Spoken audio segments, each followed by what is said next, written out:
നിങ്ങൾ എപ്പോഴെല്ലാം കടന്നു വരുന്നോ അപ്പോഴെല്ലാം ഞങ്ങൾ സ്നേഹപൂർവ്വം സ്വീകരിക്കും.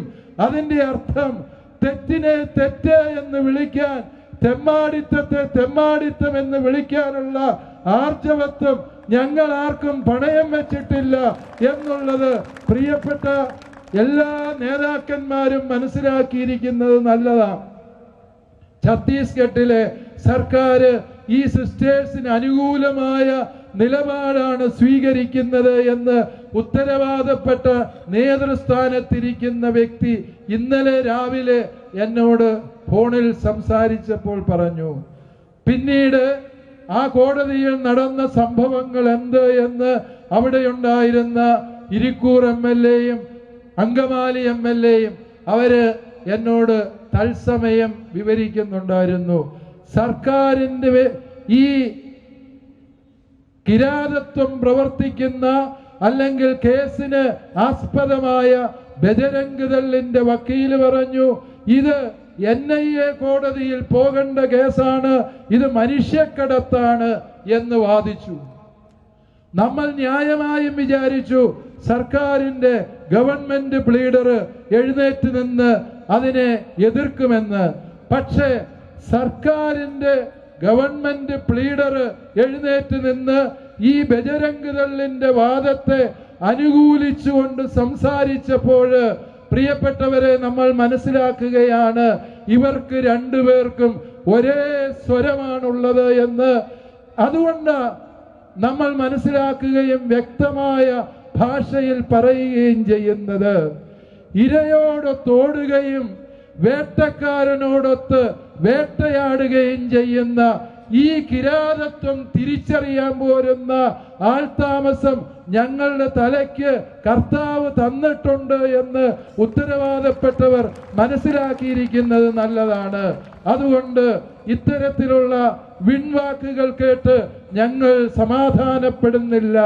ഞങ്ങളുടെ സഹോദരിമാരെ പുറത്തിറക്കുന്നത് വരെയും വിശ്രമമില്ലാതെ സമരമുഖത്ത് ഞങ്ങൾ എല്ലാവരും ഉണ്ടാകും എന്നുള്ളത് ഉത്തരവാദപ്പെട്ട ഭരണകൂടങ്ങൾ മനസ്സിലാക്കുക. പ്രിയപ്പെട്ടവരെ, വീണ്ടും നാം തിരിച്ചറിയേണ്ട ചില സങ്കടകരമായ സത്യങ്ങളുണ്ട്. ഈ രാജ്യത്തിന്റെ മതേതരത്വം നിർവചിക്കപ്പെട്ടിരിക്കുന്നത് ഏതാണ്? എല്ലാ മതവിശ്വാസികൾക്കും ഈ രാജ്യത്ത് തുല്യമായ അവകാശങ്ങളുണ്ട് എന്നാണ്. പക്ഷേ ജോർജ് ഓർവെലിന്റെ നോവലിൽ പറയുന്നത് പോലെ all are equal but some are more equal എന്ന് പറയുന്ന സാമൂഹിക വ്യവസ്ഥിതിയാണ് ഇവിടെ നിലനിൽക്കുന്നത്. ഇവിടെ സമത്വത്തിന്റെ മാനദണ്ഡം നിശ്ചയിക്കാൻ ചിലരൊക്കെ തീട്ടൂരമെടുത്തിരിക്കുകയാണ്.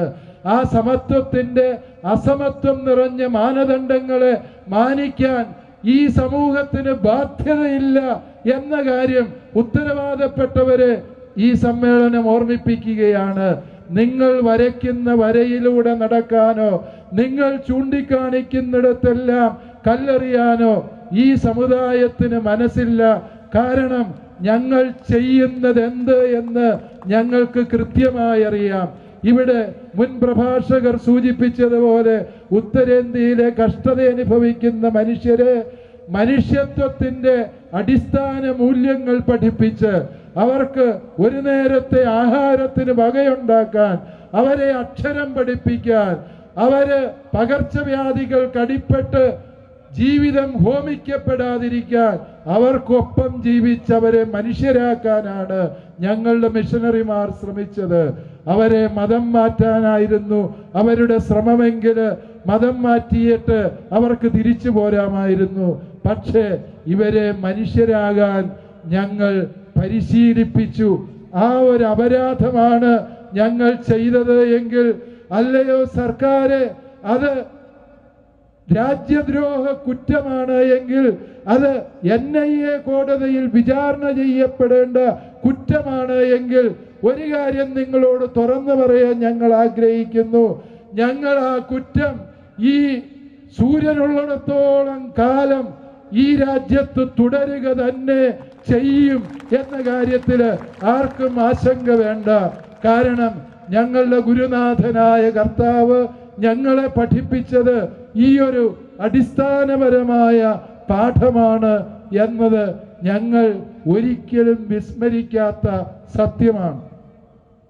തിരുവസ്ത്രം ധരിച്ച് കന്യാസ്ത്രീ അമ്മമാര് റെയിൽവേ സ്റ്റേഷന്റെ പ്ലാറ്റ്ഫോമിൽ കണ്ടപ്പോൾ തന്നെ അവരെ കെണിയിൽ കുടുക്കാനുള്ള തന്ത്രം ഈ ഭീകര സംഘടനകള് ഒരുക്കിയെടുത്തു എന്നുള്ളതാണ് സത്യം. അതിനുവേണ്ടി വളരെ സംഘടിതമായ ഒരു നീക്കം നടത്തുകയാണ് ഉണ്ടായത് എന്ന് പത്രവാർത്തകളിൽ നിന്നും ഇവിടെ ആക്രമിക്കപ്പെട്ട സഹോദരങ്ങള് അവരെ നേരിൽ കണ്ടവരുടെ വിവരണങ്ങളിൽ നിന്നും നമുക്ക് മനസ്സിലാക്കാൻ സാധിക്കുന്നുണ്ട്. പ്രിയപ്പെട്ടവരെ, പോലീസ് സ്റ്റേഷനിൽ കയറി പ്രതികളെ ചോദ്യം ചെയ്ത് അവരുടെ കരണത്തടിക്കാൻ അധികാരമുള്ള ഏത് സംഘടനാ സംവിധാനമാണ് ഇവിടെയുള്ളത്? മണിപ്പൂരിൽ ഇതുപോലെ പീഡനം നടന്നപ്പോഴും സർക്കാർ സമാനമായ വിശദീകരണം പറഞ്ഞു. അവർ ഗോത്രങ്ങൾ തമ്മിൽ നടക്കുന്ന കലാപമാണ്, സർക്കാരിന് അതിൻ്റെ മേൽ നിയന്ത്രണം ഇല്ല എന്ന്.